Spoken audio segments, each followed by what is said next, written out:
mga Lods, magandang araw sa inyo lahat. Kung hindi pa po kita subscribers, click mo na po muna yan. Maraming salamat. God bless. May nagtanong sa akin, sabi niya, ma'am, gusto po ba ng babae na binuburat siya o binabarako ang wet po nila? So ano po ba pakiramdam ninyo mga babae kapag po kayo ay binabarako sa wet po?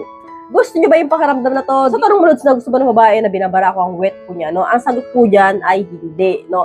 Karamihan sa mga babae, ayaw talaga yan, no? Ayaw talaga na ginagamit yan, no? Kasi po, sobrang sakit niyan, no? Pag po yan pinilit niyo tuhugin, ang babae dyan talagang sisigaw, titili, no? Walang pakialam kahit may katabi siguro kayo matulog. Kasi po, sobrang hapdi niyan, Lods, no? Kahit sabihin mo na 3 o 5 beses mo nang nagamit, titili at titili pa rin ng babae niya kasi po, ubod talaga ng sakit niyan, no?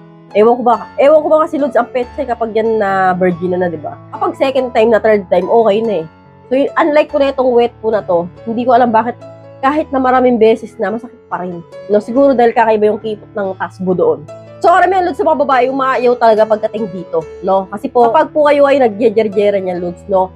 Believe it or not, lalaki lang natatalapan. Pero ang babae, hindi po, no? Kami po mga babae, kapag po kami ay binabara ko dyan sa wet po, ang pakiramdam po talaga namin masakit lang. Pero sabi mo matalap, hindi ganun, no? So, siguro, nakikisabay na lang kami kasi natatalapan kayo mga lalaki, kaya kami bumibigay na rin at talaga nga namang tinitiis na lang namin sakit. So, ganun po yung pakiramdam namin. So, unlike po nang sa pet shy, dun talaga matalap talaga yun, no? Kasi po babae yan, importante talaga sa amin, sa pet shy lang.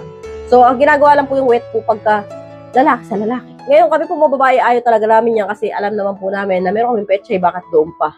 So, ginagawa lang po yan ng magjowa na lalaki, di ba? So, may mga lalaki po kasi, Lods, na curious at gustong subukan yan pagdating sa babae, no? So, ako, Lods, believe it or not, no, 2 beses ko lang nasubukan yan dito sa live-in partner ko ngayon, no?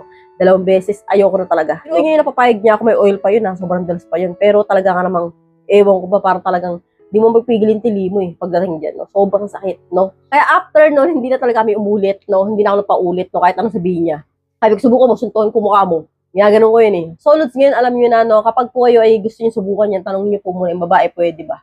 Ngayon, kung ayaw ng babae, huwag niyo pong pilitin. Kasi po talagang ubod ng sakit niya, baka masampal kayo. So, hanggang dito na lang po tayo mga Lods. I hope you learned something new in this video. More videos to come. So, stay connected and see you again to my next video. God bless. Bye-bye!